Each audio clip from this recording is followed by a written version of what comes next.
Welcome back to part 4 of what is going on with the 9/11 trials, KSM et al. Yesterday in part 3, we covered one of the reports I had made in 2019, actually September 11th, 2019, because something momentous was going to be happening the next day, September 12th, 2019.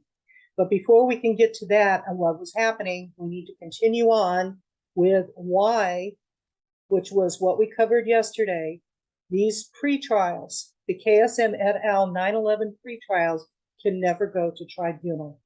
We were explaining that.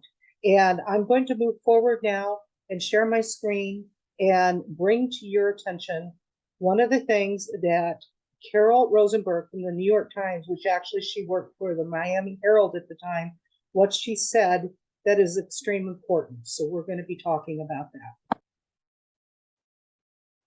Okay, in continuation for the explanation of why it can't go to trial because there are too many situations that are unsolvable.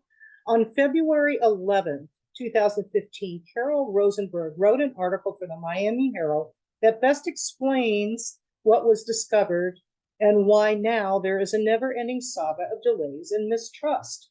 The CIA court-appointed linguist for bin al-Shabi was sitting next to him in court when 3 of the other defense team members recognized him from their years spent in a secret CIA prison. Both the CIA and the FBI have been discovered infiltrating the defense members. The FBI had early secretly questioned the accused defense team members and then had them sign non-disclosures agreement. The following is a very necessary read to understand the KSM et al. History here, and there is a link to that. I'll be putting links into the the subject line thing. All right.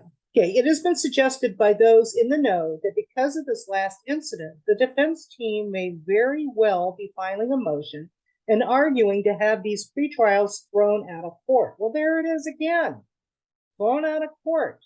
The judges and defense team members and multiple people saying the same thing. I don't know about you, but when I heard this, I threw my hands, rolled my eyes. For some reason, the old tune called The Song That Never Ends came to mind. I was beginning to think that what is happening to these tribunals. Here are some of the other main unresolved issues that continue to date and must be rectified before a trial can begin. Number 1. Should the al-Baluchi case be moved to federal court and out of the military tribunals? The defense team argument is al-Baluchi conducted most of his alleged atrocities before 2001, and we therefore were not in a state of war. If that is the case, he should be moved to federal court. What are the benefits to al-Baluchi? Federal court will not allow confessions made during the enhanced interrogation to be admissible in court. Now, again, these are words from Carol Rosenburg. Okay. The CIA witness, who is also the linguist that identified the voices on FBI tape surveillance phone calls, continues to have any testimony given in a closed proceeding, and it remains classified. Concerns for her safety and that of the families from the al-Qaeda terrorists. Long arguments continue to rage about how the witness witness identity can be concealed by multiple methods successfully used in many other trial proceedings. But of course, the FBI, CIA won't allow that. Continued, she didn't say that, those are my words. Continued suppression of confessions made by all alleged terrorists became information given was against their will, quote unquote. In other words, confessions are argued as being inadmissible. There was a workaround implementing what is called clean teams, which are interrogators utilizing nonviolent methods to obtain voluntary testimony and confessions. Next point, continued suppression of information from CIA and not shared with defense team because of its remains redacted in court transcripts due to a threat to national security that would divulge ways and means of collected information. And then final point, potential infiltration of the defense legal team by CIA witness who obtained a job on the defense team. Okay, so to go over that,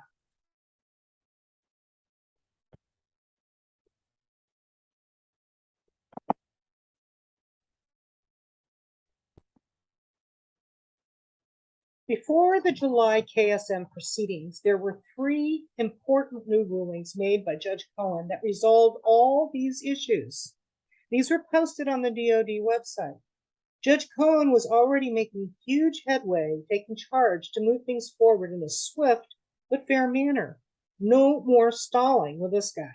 These rulings were key and meant to go into effect by July 2022, the first day of the July proceedings.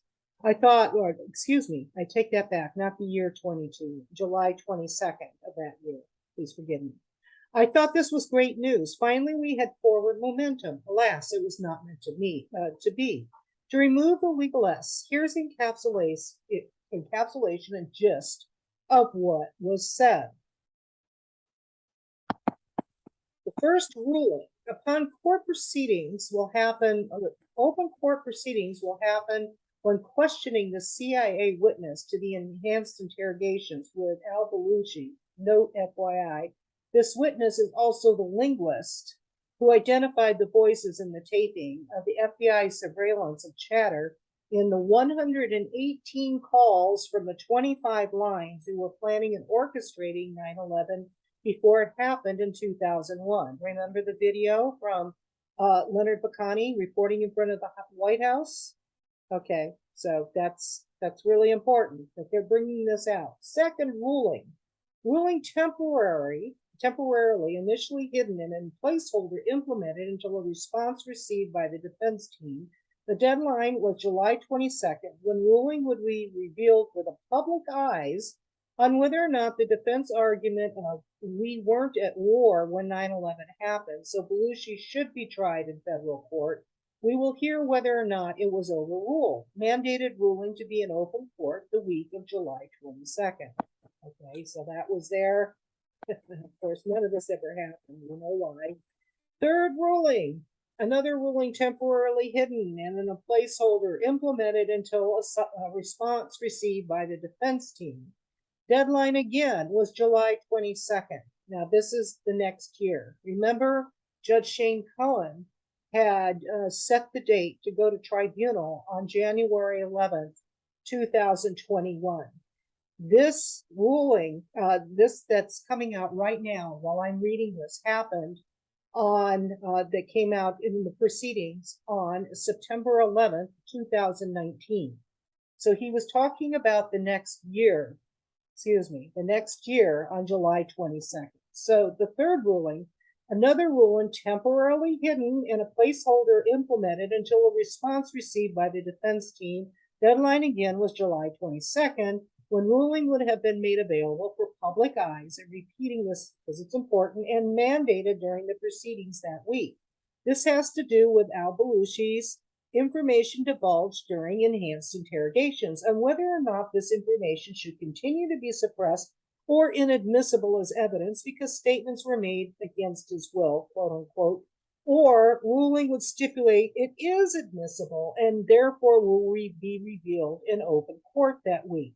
All seemed to be going well and great progress made. It appeared as if the judge was taking the bull by the proverbial horns and moving things forward. Nope. Okay. There we go. During that entire week, and I remember this, during that entire week, there was mass pandemonium as both sides raged against the orders of the new judge. Ultimately, in all of the 5 days that were to be held in open proceedings, only 2.5 days remained open. None of the rulings stood, and one of the defense team members received a contempt of court ruling for manufactured outrage during the Tuesday closed proceedings. You can read or listen to my entire report here. There's a link there. It happens that these proceedings in September are having a similar repeat performance as Judge Cohen continues to try to move things forward. But the laws and legal setup appear to be causing an ongoing saga of what I have coined as the pre-trials that never end. I guess this report is more of a good news, bad news type of scenario. The trial issues may or may not be solved in any of our lifetimes, but there does appear to be hope for justice through other avenues. Okay, and then I write, and this is at the end of it. Let's pray that Attorney General Barr, which was the next day, makes the right decision on Thursday. But let me end by saying, as a reminder, that it is we, the people, who run this country. We elect officials to represent us. We hire them as our employees with our voting ballots. What good boss allows their employees to run the business into the ground or not get work done? What good boss allows a hostile takeover? We may need to make a few executive decisions here fairly soon if this continues. Okay, this is my point. You can see here what was going on and what Judge Cohen at the time was doing. He was, with these rulings, was going to make it to solve all these unsolvable issues of why these pretrials could never go to tribunal. He solved them, and they were easily accomplished. Now, I realize that there are 5 people that are being tried, and I grew ad nauseum all the arguments that were going on. But if you were there that week, oh my gosh, it was unbelievable because of the excuses were mind blowing.